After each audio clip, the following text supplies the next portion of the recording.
Hello friends, let's enjoy study with Pawan channel में आपका स्वागत है। आज मैं लेकर आया हूँ क्लास 7 का ज्योग्राफी का चैप्टर नंबर 4 वायुमंडल एवं इसका संगठन। देखिए, मैं इस वीडियो में केवल उन्हीं पॉइंट्स को हाईलाइट करके बता रहा हूँ जो केवल किसी भी कॉम्पिटिटिव एग्जाम के पर्सपेक्टिव से बहुत ही ज़्यादा इंपॉर्टेंट है। चाहे वो BSc 10+2 लेवल का एग्जाम हो या फिर BPSc ट्री का एग्जाम हो, SSC, रेलवे या अदर कोई भी कॉम्पिटिटिव एग्जाम हो, उसके लिए काफ़ी ज़्यादा हेल्पफुल होने वाला है। तो ये स्टार्ट करते हैं अपनी इस वीडियो को। देखिए, मैं इस वीडियो में केवल हाईलाइट पॉइंट्स को ही पढ़ने जा रहा हूँ। देखिए, इसमें सबसे पहला जो इंपॉर्टेंट पॉइंट है कि वायुमंडल का विस्तार पृथ्वी की सतह से करीब 800 किलोमीटर की ऊंचाई तक है। वायुमंडल का विस्तार पृथ्वी की सतह से करीब 800 किलोमीटर की ऊंचाई तक है। वायुमंडल को 5 परतों में बांटा गया है। वायुमंडल को 5 परतों में बांटा गया है और वे 5 परतें कौन कौन सी हैं? पहला है क्षोभमंडल, फिर समतापमंडल, फिर मध्यमंडल, फिर वायुमंडल, सबसे लास्ट में जो है बहिर्मंडल है। फिर नेक्स्ट है कि समताप मंडल का प्रारंभ क्षोभ मंडल के बाद होता है। यह मंडल हवाई जहाज के उड़ान के लिए उपयुक्त है। इसी मंडल की ऊपरी परत में ओजोन परत मिलता है। देखिए, काफ़ी ज़्यादा इंपॉर्टेंट पॉइंट्स है ये कि हवाई जहाज जो है किस लेयर में उड़ता है, तो वो है समताप मंडल में उड़ता है, जो कि क्षोभ मंडल के ऊपर है, और समताप मंडल के ही ऊपरी परत में ओजोन परत मिलता है। ठीक है। फिर नेक्स्ट पॉइंट है कि समताप मंडल के ठीक ऊपर की परत को मध्य मंडल कहा जाता है। यह मंडल उल्का पिंडों से हमारी रक्षा करती है। यह मंडल जो है उल्का पिंडों से हमारी रक्षा करती है। जो हम टूटता हुआ तारा देखते हैं, तो वो टूटता हुआ तारा नहीं रहता है, कि वो उल्का पिंड ही रहता है। लेकिन जब वो आ जाता है मध्य मंडल में, तो वायु के घर्षण कारण क्या होता है कि जल उठता है। वही जल घिस जाने के कारण ही हमें लगता है कि वो टूटता हुआ तारा है। वो किस मंडल तक रहता है? वो मध्य मंडल तक ही वो रहता है। यानी मध्य मंडल क्या करता है? हमें उल्का पिंडों से रक्षा करता है हमारी पृथ्वी को। पृथ्वी से प्रसारित रेडियो तरंगें बाह्य मंडल से ही परावर्तित होकर पृथ्वी पर आ जाती है। ठीक है। पृथ्वी से जितने भी रेडियो तरंगें हैं, वो बाह्य मंडल से ही परावर्तित होकर पृथ्वी पर आती है। ठीक है। फिर नेक्स्ट है कि वायुमंडल की सबसे ऊपरी परत को बहिर्मंडल कहा जाता है। हीलियम, हाइड्रोजन जैसी हल्की गैसें इसी मंडल से अंतरिक्ष में तैरती रहती है। वायुमंडल की सबसे ऊपरी परत को क्या बोलते हैं? बहिर्मंडल कहा जाता है। हीलियम, हाइड्रोजन जैसी हल्की गैसें इसी मंडल में अंतरिक्ष में तैरती है। तो भी आपको पता है कि हवा से भी हल्का गैस कौन है? हाइड्रोजन है, हीलियम है। इसीलिए आपने देखा होगा कि जो गुब्बारा में हाइड्रोजन मतलब गैस भरे होते हैं, तो वो ऊपर की ओर उड़ता जाता है, लेकिन लेटेस्ट वह अंततः बहिर्मंडल तक ही जा सकता है, उसके बाद वो नहीं जा सकता है। और वो सबसे ऊपर गैस है हाइड्रोजन और हीलियम, क्योंकि वो हवा से हल्की गैसें हैं, इसीलिए वो सबसे ऊपरी हिस्से में है वो। फिर है पृथ्वी की सतह से, आइए वस्तुनिष्ठ प्रश्न देखिए, पहला क्वेश्चन है कि पृथ्वी की सतह से ऊपर की ओर जाने पर सांस लेना कठिन होता है, क्योंकि वातावरण में ऑक्सीजन की मात्रा क्या होती है कि कम होती जाती है। ठीक है। जैसे जैसे हम ऊपर जाएंगे, तो वातावरण में क्या होगी? ऑक्सीजन की मात्रा कम होती जाती है, इसीलिए हमें क्या होती है कि सांस लेने में तकलीफ होती है। ठीक है।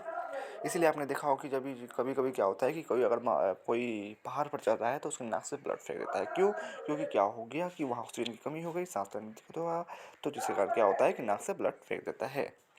फिर नेक्स्ट है कि दूसरा क्वेश्चन कि पहले कौन सा भाग गर्म होता है? स्थल का सतह। स्थल का सतह जो है वो पहले सबसे पहले गर्म होता है। ठीक है। फिर वायुमंडल में ऑक्सीजन की मात्रा कितनी है? तो 20.99%, ये लगभग 21% आप बोल सकते हो। ठीक है। आइए नेक्स्ट यहाँ चलते हैं चौथा क्वेश्चन पे। वायुमंडल की सबसे पहली परत कौन सी है? तो वायुमंडल की सबसे पहली परत जो है क्षोभमंडल है। फिर है पांचवा क्वेश्चन की रेडियो तरंगे किस परत से परावर्तित होकर पृथ्वी पर वापस लौटती है? तो आयन मंडल से परावर्तित होकर जो है क्या होती है? पृथ्वी पर फिर लौटती है। ठीक है। जिसको हम वायुमंडल भी बोल सकते हैं। फिर नेक्स्ट है खाली जगह को भरिए। समताप मंडल का आरंभ डैश के बाद होता है? तो समताप मंडल का आरंभ जो है क्षोभ मंडल के बाद होता है। ये आप सीरीज याद कर लेना कि किसके बाद कौन सा लेयर है। ठीक है। फिर है वायुमंडल का फैलाव डैश किलोमीटर तक है? तो वायुमंडल का फैलाव जो है वो 80 से 400 किलोमीटर तक है। फिर हल्की गैसें डैश से अंतरिक्ष में तैरती रहती है? तो हल्की गैसें जो है वायुमंडल से अंतरिक्ष में तैरती रहती है। ठीक है। फिर चौथा क्वेश्चन कि वायुमंडल का विस्तार पृथ्वी की सतह से 10 किलोमीटर की ऊंचाई तक है? तो वायुमंडल का विस्तार जो पृथ्वी की सतह से 800 किलोमीटर की ऊंचाई तक, अभी आपने पढ़ा। फिर दूसरा पांचवा क्वेश्चन सॉरी कि वायुमंडल में सबसे अधिक डैश गैसें पाई जाती है? वायुमंडल में सबसे अधिक नाइट्रोजन गैसें पाई जाती है। छठा क्वेश्चन है कि तापमान बढ़ने से डैश की जलस्तर में वृद्धि हो रही है? तापमान बढ़ने से समुद्र की जलस्तर में क्या हो रही है? वृद्धि हो रही है। तो क्वेश्चन है कि डैश गैस की ग्रीन हाउस गैस भी कहते हैं, कार्बन डाइऑक्साइड को ग्रीन हाउस गैस भी कहते हैं। आइए नेक्स्ट पेज पे चलते हैं। देखिए, इसमें जो है इसमें भी वस्तुनिष्ठ प्रश्न है कि सूर्य की पराबैंगनी किरणें को सोख लेता है कौन? तो ओजोन परत जो है सूर्य की पराबैंगनी किरणों को सोख लेता है। दूसरा क्वेश्चन है कि आयन मंडल किस वायुमंडलीय परत का एक हिस्सा है? तो आयन मंडल जो है वो वायुमंडल का एक हिस्सा है। तीसरा क्वेश्चन, निम्न में से किसे ग्रीन हाउस गैस कहा जाता है? निम्न में से किसे ग्रीन हाउस गैस कहा जाता है? निम्न में से कार्बन डाइऑक्साइड गैस को जो है ग्रीन हाउस गैस कहा जाता है। चौथा क्वेश्चन है, भूमंडलीय तापन का कारण है कार्बन डाइऑक्साइड में वृद्धि। भूमंडलीय तापन का कारण क्या है? तो कार्बन डाइऑक्साइड में वृद्धि है। ठीक है। फिर पांचवा क्वेश्चन है कि पृथ्वी पर निवास करने वाले सभी जीवों के लिए सुरक्षा कवच प्रदान करता है कौन? तो वायुमंडल जो है सुरक्षा प्रदान करता है। ठीक है। फिर पहला क्वेश्चन है, रिक्त स्थानों को भारी होते सूर्य की किरणें जब पृथ्वी पर पहुंचती है तो पहले डैश पर पहुंचती है? तो पहले पर्वत पर पहुंचती है। डैश से हमारी पृथ्वी चारों ओर से घिरी है। वायुमंडल से हमारी पृथ्वी जो है चारों ओर से घिरी है। जैसे जैसे हम डैश की ओर जाते हैं डैश कम होती जाती है। जैसे जैसे हम ऊपर की ओर जाते हैं गर्मी कम होती जाती है। चौथा क्वेश्चन है कि वायुमंडल पृथ्वी की डैश शक्ति के कारण डैश से जुड़ा हुआ है? वायुमंडल पृथ्वी की गुरुत्वाकर्षण शक्ति के कारण जो है पृथ्वी से जुड़ा हुआ है। फिर पांचवा क्वेश्चन है कि डैश वायुमंडल की सबसे निचली एवं डैश परत है?